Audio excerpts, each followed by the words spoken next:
నా కూతురు కనబడటలేదు, దయచేసి నాకు సహాయం చేయండి. నెల్లూరు సమీపాన గల గంగవరం అను గ్రామంలో నివాసముంటున్న తలారి వరలక్ష్మి కుమార్తె గత కొద్ది రోజులుగా కనిపించడం లేదని, ఎక్కడికి వెళ్ళిందో, ఏమైందో, ప్రాణాలతో ఉందో లేదో కూడా తెలియదని శనివారం మీడియా సమావేశంలో తెలిపారు. తన కూతురు ఎక్కడ ఉన్నా క్షేమంగా ఇంటికి రావాలని, ఇంటికి వచ్చిన తనను ఏమీ అనమని మీడియా ముఖంగా వరలక్ష్మి తెలిపారు. మాది గంగవరం కోవూరు మండలం. మా పాప ఫిబ్రవరి 2వ తేదీ నుంచి కనపడటం లేదు.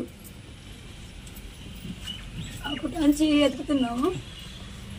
కోవూరు పోలీస్ స్టేషన్లో రిపోర్ట్ ఇచ్చాను, స్పందనలో రిపోర్ట్ ఇచ్చాను.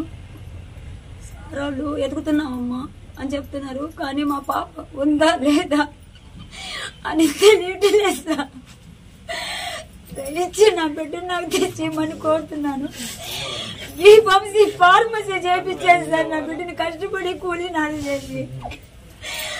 కానీ నా బిడ్డ అసలే ఉందా లేదా, ఎక్కడుందో తెలియక నరకం అనుభవిస్తున్నాను సార్. 48 రోజుల నుంచి నా బిడ్డ అప్పటిన దానికి ఏం చేయాలో తెలియక పోలీస్ స్టేషన్ చుట్టూ తిరుగుతున్నాము, ఎతుకుతున్నాం అమ్మా అని అంటున్నారు, కానీ ఉందో లేదో తెలియటంలా.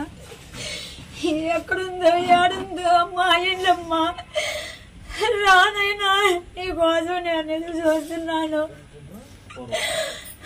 నా అమ్మ అని పిలువెళ్ళి అన్నం నీళ్ళు లేకుండా నాకు అన్నం పెట్టేవాడు కూడా లేరమ్మా. నాకు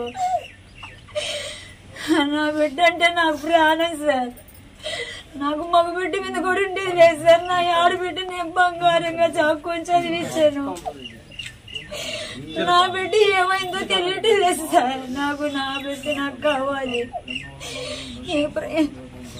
ఈ పోలీసు వాళ్ళు దయించి నా మీద నా బిడ్డ నాకు తెచ్చేమని శిరస్సు వచ్చి నమస్కారం పెడుతున్నాను సార్ వాళ్ళకి. నా బిడ్డ ఎక్కడుందో ఏడుందో అసలుకి ఎక్కడ తెలియట్లేదు. అసలు ఒక్కరుంది కూడా పోబిడ్డ రాలేదు. ఎవరు తీసుకెళ్లారో ఏందో అసలుకి ఉందా లేదా మాకు అర్థం కావట్లేదు సార్. అసలుకి